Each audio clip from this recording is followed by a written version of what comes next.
Assalamualaikum warahmatullahi wabarakatuh. Kembali lagi di channel Kisah Warganet. Di video kali ini, saya akan menceritakan sebuah cerita yang saya dapatkan dari akun Twitternya, Pristory. Cerita ini berjudul Tumbal Pesugihan. Seperti apa ceritanya? Tak usah lama-lama, kita ke ceritanya. Terkadang, ada manusia yang seperti kehabisan akal, sampai harus menempuh jalan pintas penuh darah dan dosa. Bekerja sama dengan sesuatu yang seharusnya nggak jadi tumpuan harap. Malam ini teman kita Refti akan berbagi pengalaman seramnya. Aku Refti, umurku 27 tahun. Aku akan bercerita tentang peristiwa seram yang aku alami 7 tahun yang lalu. Ketika itu umurku masih 20 tahun. Begini ceritanya. Waktu itu tahun 2013. Ketika itu aku tinggal di Malang, di rumah Tante Mai. Tante Mai adalah adik bapakku yang nomor 4 dari 7 bersaudara. Beliau tinggal di Malang karena memang bersama suaminya, punya usaha di kota Apel itu. Suami Tante Mai, Om Roy, lebih sering keluar kota dalam rangka mengurus bisnis yang digelutinya. Jadi, praktis hanya ada aku, Tante Mai, Rifka, anak laki-laki Tante Mai, dan 3 orang asisten yang membantu mengurus rumah dan segala keperluannya. Iya, hanya kami berenam yang tinggal di rumah besar dan mewah ini. Rumah mewah dan besar. Benar, Tante Mai dan keluarga menempati rumah yang menurutku sangat besar dan mewah. Rumah 2 lantai memiliki 8 kamar besar, perabotan mahal, mengisi setiap sudut ruangan. Rumah ini juga berdiri di atas tanah yang sangat luas, nyaris 1 hektar. Karena itu, halaman dan pekarangan yang dimiliki jadi sangat luas juga. Kolam renang besar menghiasi halaman belakang.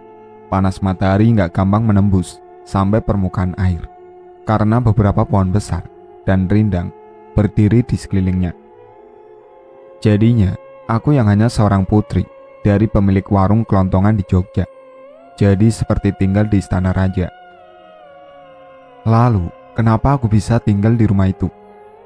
Kenapa bisa tinggal di rumah keluarga Tante Mai? Begini, setelah lulus SMA di Jogja, aku sempat menganggur hampir selama 1 tahun. Kenapa nggak kuliah? Bapak belum cukup punya uang untuk biayanya. Aku bisa mengerti tentang hal itu. Ya sudah, tinggal di Malang saja, biar tante dan om yang membiayai kuliah kamu.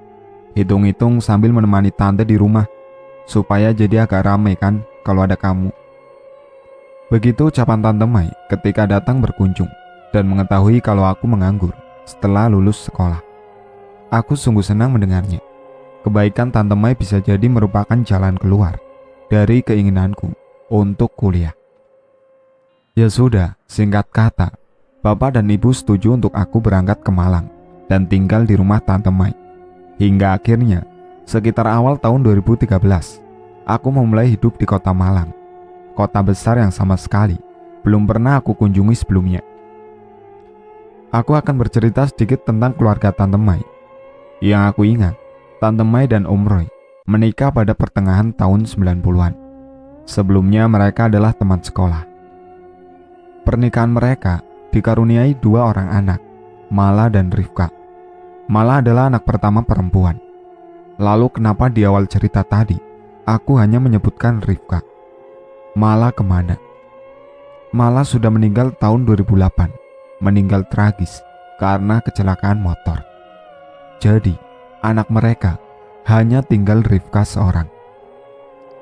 Nah, Tante Mai dan Om Roy ini, aku tahu ceritanya dari bapak dan ibu. Sebelum Mala meninggal, hidup sangat pas-pasan. Tinggal di Malang, berpindah-pindah rumah kontrakan, karena belum memiliki rumah sendiri. Seringkali aku mendengar kalau mereka meminjam atau meminta uang dari kakak-kakaknya untuk sekedar menyambung hidup. Begitulah, hidup mereka sangat pas-pasan. Bapakku sudah beberapa kali menyarankan agar mereka tinggal dan memulai hidup lagi di Jogja saja, daripada sengsara di Malang. Tapi mereka nggak mau, tetap bersikukuh ingin hidup di Malang. Sampai akhirnya kabar duka itu datang Mereka mengabarkan kalau Mala meninggal kecelakaan. Keluarga besar kami sangat sedih dan kehilangan. Mala anak yang pintar dan menyenangkan, akrab dengan keluarga. Tetapi sepeninggal Mala, aku dengar kalau Tante Mai dan Om Roy hidupnya secara perlahan mulai membaik. Kata bapak, usaha yang mereka rintis mulai banyak membuahkan hasil. Pelan-pelan mereka bisa melunasi hutang-hutang dari keluarga maupun orang lain yang sebelumnya selalu meminta atau meminjam uang. Mereka mulai bisa memberi dan membantu keluarga lainnya. Sampai akhirnya pada tahun 2010 mereka akhirnya mampu memiliki rumah sendiri.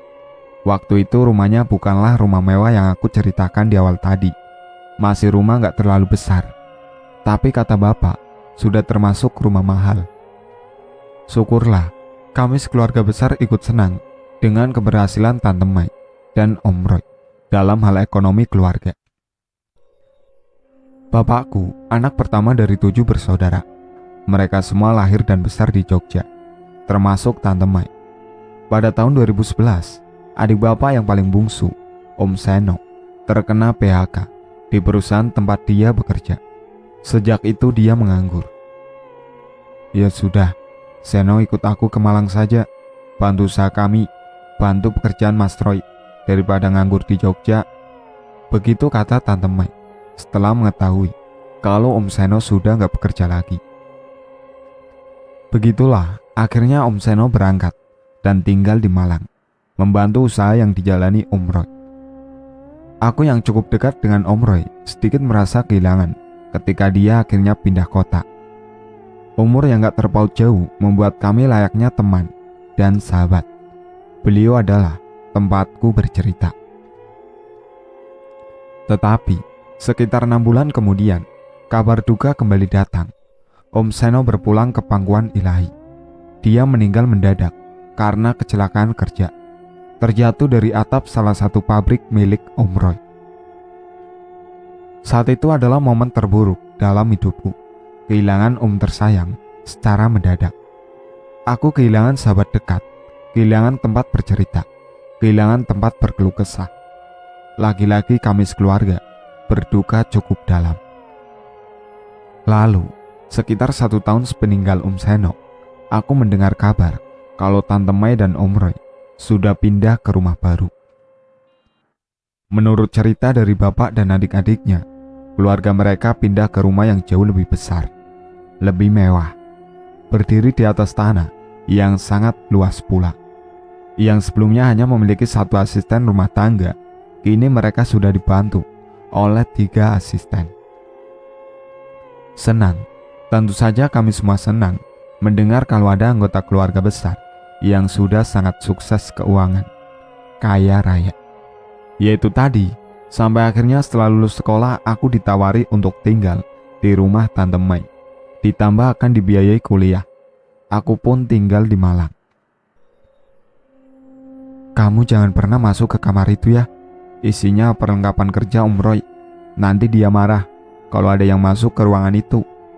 Begitu kata Tante Mai pada suatu waktu, pada hari pertama aku tinggal di rumahnya.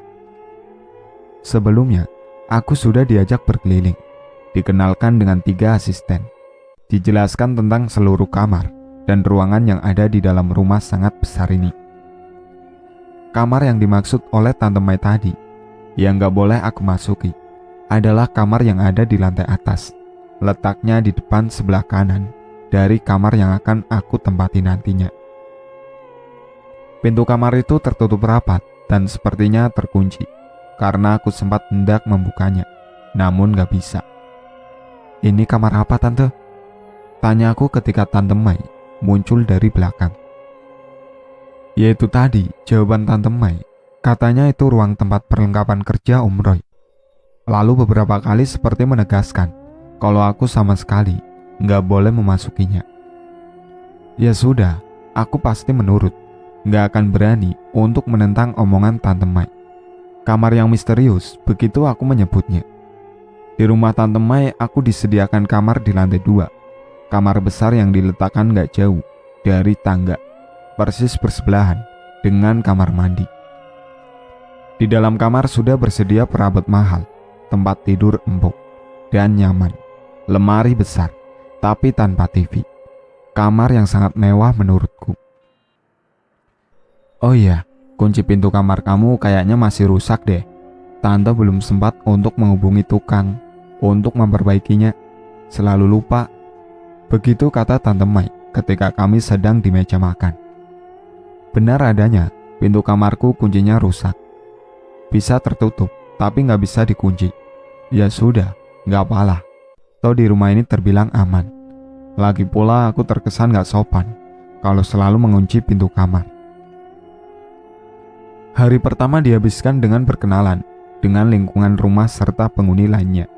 Hingga nggak terasa akhirnya malam pun tiba. Aku bersama Tante Mai dan Rifka bersantap makan malam di meja makan.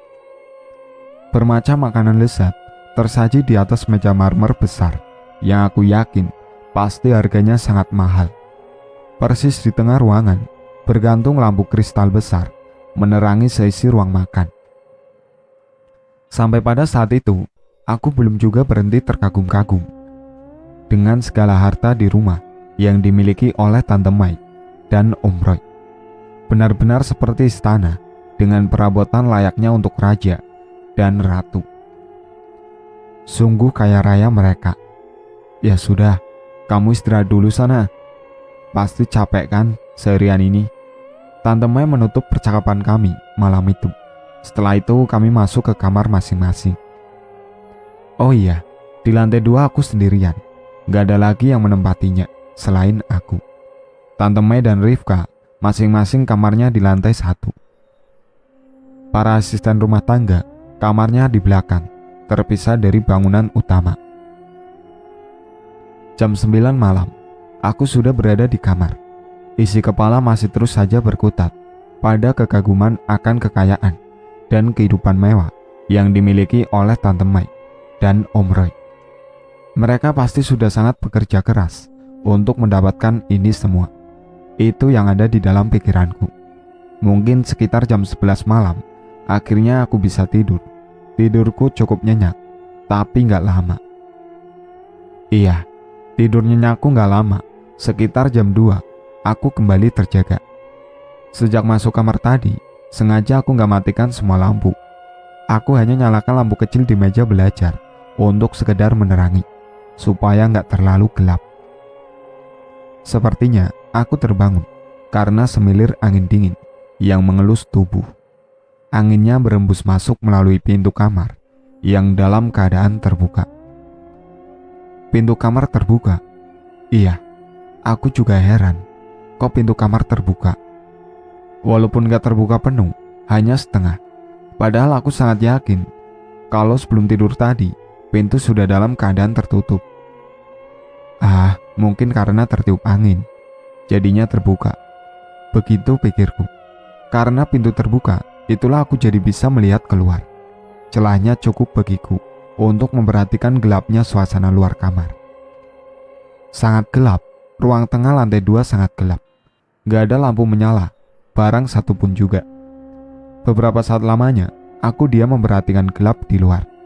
Belum 100% sadar, setelah terjaga, aku juga masih berusaha mengumpulkan niat dan tenaga untuk bangun dari tidur, lalu menutup pintu.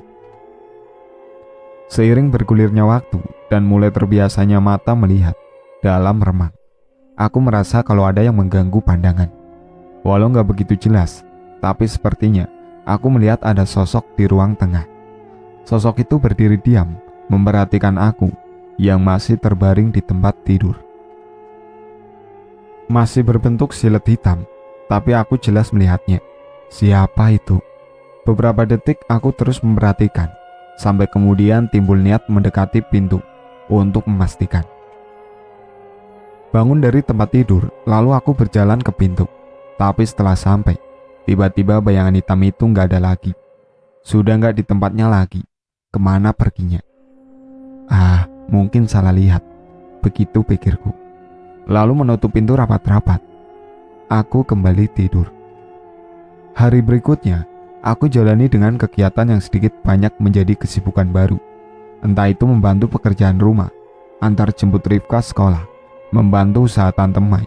Apa saja aku lakukan untuk mengisi kekosongan.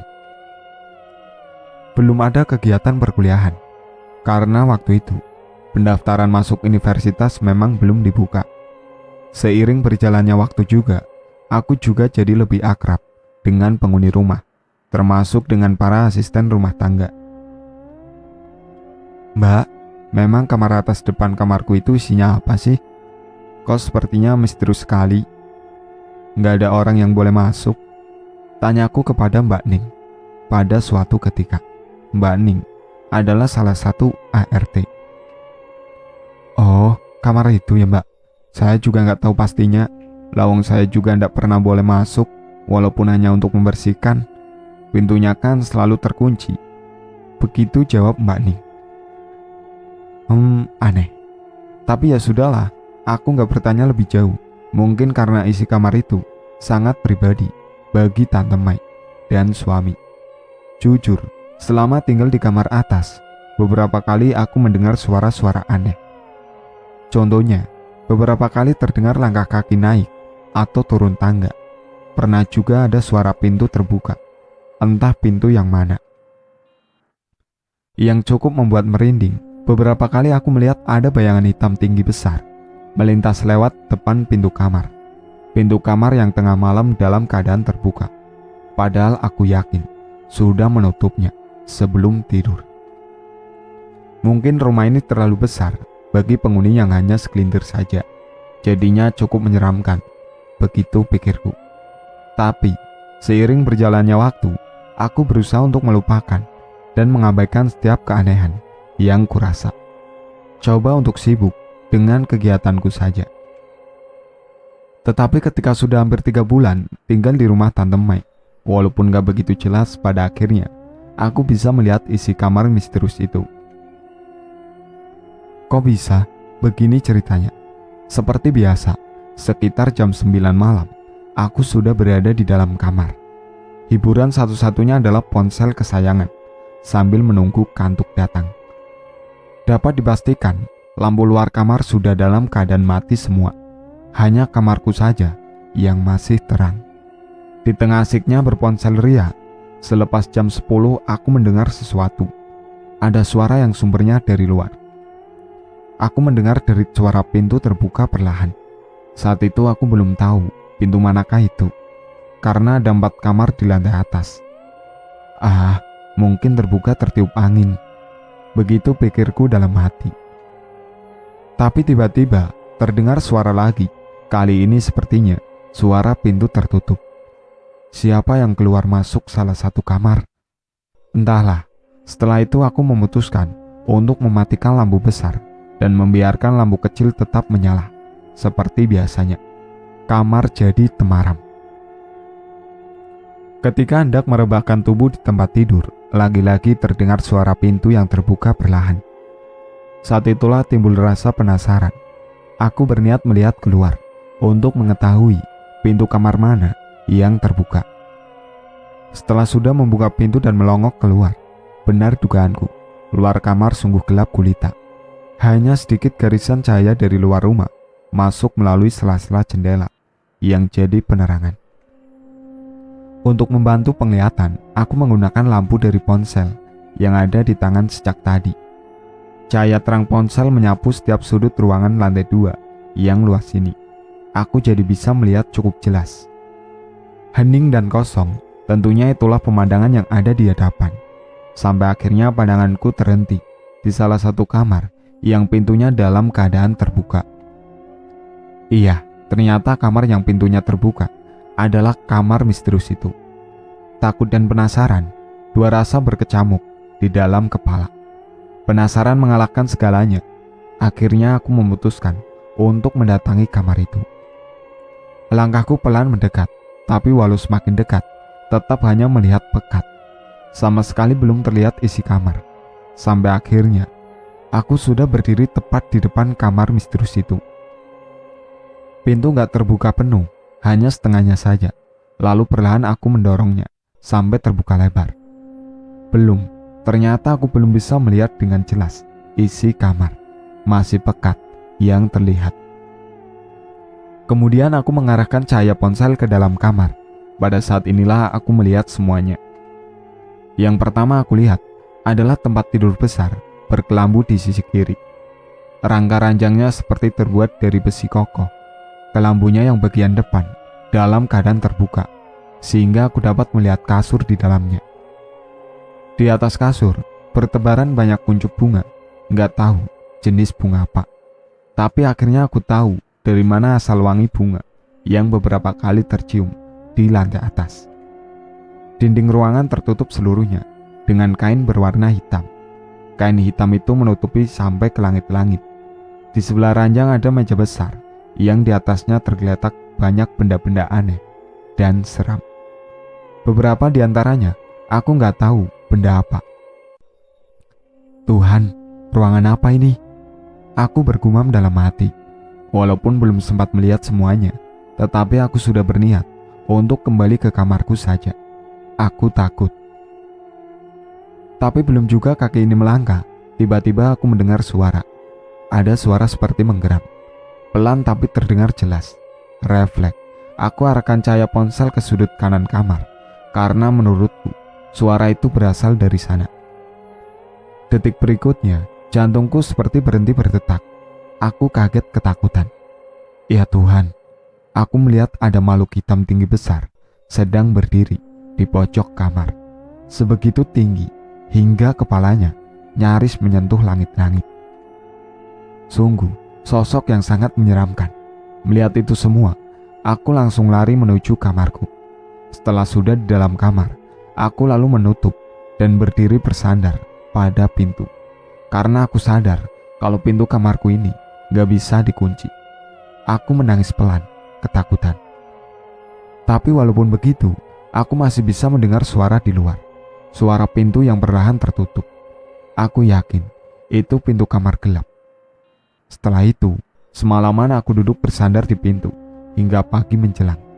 Sejak itu aku menyebut kamar misterius itu dengan sebutan kamar gelap. Hari-hari berlalu, aku terus jalani hidup di rumah Tante Mai. Tante Mai memenuhi janjinya untuk membiayai kuliahku.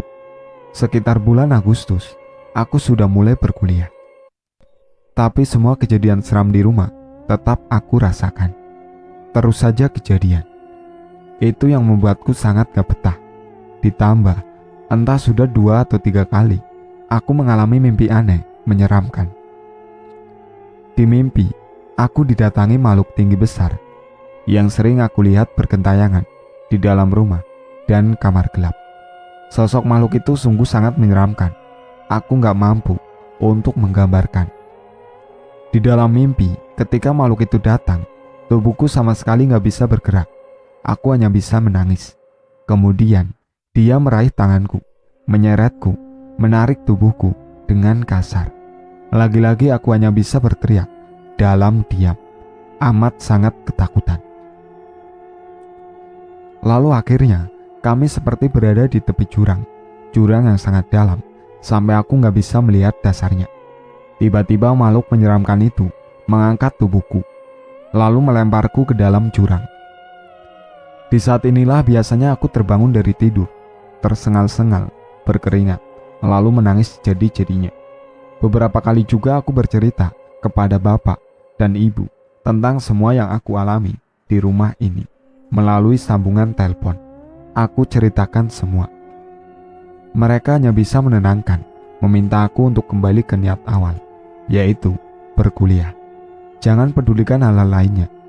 Untuk sementara, aku berusaha untuk turuti omongan mereka. Berusaha untuk kuat menghadapi semuanya. Hanya sementara. Masih lekat dalam ingatan, waktu itu, suatu hari di bulan November. Hanya beberapa hari setelah hari ulang tahunku. Sepulang kuliah sekitar jam 5 sore, aku sampai di rumah. Ternyata Tante Mai dan Rifka sedang gak ada di rumah. Hanya ada 3 ART. Pada kemana Mbak? Tanyaku ke Mbak Nik. Tadi jam 3 berangkat ke Surabaya Mbak. Rifka pingin jalan-jalan katanya. Pulangnya besok sore. Jawab Mbak Nik. Jalan-jalan? Kenapa mendadak? Kok gak bilang-bilang? Ya sudahlah, Mungkin mereka ada acara mendadak. Yang pasti, aku harus bersiap sendirian di rumah ini, di rumah besar ini, semalaman. Singkat kata, malam pun tiba. Karena sendirian, setelah makan aku langsung masuk kamar, walaupun masih jam setengah 8. Rumah semakin sepi dan hening. Biasanya terdengar suara TV atau percakapan Tante Mai dan Rifka. Kali ini gak ada suara sama sekali. Rumah besar ini sangat terasa kosong dan hampa. Malam semakin larut. Sekitar jam 10, rasa kantuk mulai datang menyerang. Aku yang seharian sudah sangat lelah karena banyak berkegiatan, akhirnya menyerah, lalu tertidur lelap. Tapi gak lama, jam 1 tengah malam, aku terjaga. Lagi-lagi embusan angin dingin menerpa tubuh, membangunkanku. Aku langsung memperhatikan pintu kamar. Benar dugaanku, pintu dalam keadaan terbuka. Lagi-lagi seperti itu. Setelah sekian banyak peristiwa yang sudah aku alami di rumah ini, aku jadi gak berpikir panjang untuk langsung bangkit dari tidur. Berniat untuk menutup pintu. Aku gak mau buang waktu, gak mau menunggu sampai ada sesuatu yang seram lagi terjadi. Tapi, ketika aku sudah berada di dekat pintu dan hendak menutupnya, tiba-tiba aku mendengar suara seperti itu. Terkaanku, itu adalah suara pijakan kaki menyentuh ubin lantai. Suara kaki yang sedang melangkah berjalan. Aku terus diam, berdiri menajamkan pendengaran. Coba menebak dari mana suara itu berasal. Dari lantai bawah. Aku yakin kalau suara itu berasal dari bawah. Aku berjalan pelan menuju teras dalam lantai 2. Dari situ aku dapat melihat situasi di lantai 1. Suara itu masih saja terdengar, sementara aku masih berdiri di pinggir pagar teras, memperhatikan ke bawah. Awalnya aku belum melihat apa-apa, karena rumah dalam keadaan gelap gulita. Hanya sedikit cahaya yang masuk dari luar. Tapi, setelah mata sudah terbiasa melihat dalam gelap, akhirnya aku melihat sesuatu. Aku melihat si empunya suara langkah kaki itu. Sosok makhluk tinggi besar menyeramkan. Dia berjalan menyusuri lantai 1, melangkah pelan menuju tangga. Tangga besar menuju lantai atas, tempat di mana aku sedang berada. Seketika itu juga tubuhku merinding. Aku ketakutan. Tapi walaupun begitu, aku masih saja diam terpaku, memperhatikan semuanya. Melihat makhluk menyeramkan itu, yang akhirnya sampai juga di depan tangga, lalu menaikinya. Dia menuju ke arahku. Terus berjalan pelan, melangkahkan kakinya di anak tangga, satu persatu. Sepertinya tersadar, lalu aku melangkah mundur, perlahan mendekat ke pintu kamar, lalu memasukinya. Di dalam, aku langsung menutup pintu rapat-rapat, lalu berlari menuju tempat tidur, menaikinya, kemudian duduk meringkuk di tempat paling sudut. Aku sangat ketakutan. Berharap makhluk menyeramkan itu gak akan masuk. Tapi harapan tinggal harapan, karena aku melihat gagang pintu bergerak-gerak sendiri. Ada yang sedang berusaha untuk membukanya dari luar. Benar, karena beberapa detik kemudian, perlahan pintu mulai terbuka. Di sini aku mulai menangis, tapi gak mampu berteriak. Ketika pintu sudah terbuka lebar, akhirnya aku melihat sosok makhluk tinggi besar itu. Dia berdiri diam, memperhatikan. Aku terpaku, tubuhku kaku. Kemudian dia melangkah masuk. Pada saat inilah aku dapat melihat bentuknya dengan jelas. Sangat-sangat menyeramkan. Gak mampu aku menggambarkan. Lalu sosok itu terus mendekat, dan semakin mendekat. Seperti mimpi buruk yang jadi nyata. Aku rasakan semuanya. Akhirnya, dia sudah benar-benar berdiri di samping tempat tidur. Aku hanya bisa menunduk sambil terus menangis. Tapi, tiba-tiba ponselku berdering. Ponsel yang aku letakkan di atas tempat tidur, di samping bantal. Jadi gak susah aku meraihnya. Sambil menunduk, aku menerima panggilan telepon itu. "Nak, kamu belum tidur? Kok perasaan ibu gak enak ya? Dari tadi ibu gak bisa tidur. Apakah kamu baik-baik saja?" Aku mendengar suara ibu di ujung sambungan telepon. Semakin menjadi-jadi aku menangis. "Bu, Aku takut. Aku nggak tahan. Aku pengen pulang saja, Bu. Aku takut, Bu. Sambil menangis aku bilang seperti itu, sambil terus menundukkan wajah. Iya nak, kamu pulang saja ya. Kamu pulang. Begitu jawab ibu. Aku terus menangis, sambil menceritakan apa yang pernah aku alami, dan apa yang sedang berusaha aku lewati malam itu. Syukurlah, setelah itu aku akhirnya berani untuk mengangkat wajah, dan melihat seisi kamar. Ternyata makhluk seram itu sudah pergi. Gak ada kamarku lagi. Aku langsung berdiri, lalu menutup pintu. Malam itu aku ditemani ibu, sampai benar-benar bisa tertidur. Keesokannya, tiba-tiba bapak datang pada sore hari. Aku sangat senang melihat beliau. Langsung aku peluk erat-erat tubuhnya. Pak, aku sudah gak kuat lagi. Aku mau pulang saja, Pak. Tolong bolehkan aku pulang ya, Pak. Ucapku sambil menangis sesegukan. Iya nak, bapak juga datang untuk menjemput kamu kok. Bapak dan ibu sudah tahu semua. Ayo kita pulang. Begitu kata bapak. Sore itu juga, aku pulang ke Jogja bersama bapak, meninggalkan rumah Malang dengan segala kengeriannya. Terima kasih Tuhan, aku masih diberi kesempatan untuk hidup. Terima kasih, aku masih terselamatkan. Itulah akhir cerita dari Tumbal Pesugihan. Sekian dari saya. Wassalamualaikum warahmatullahi wabarakatuh.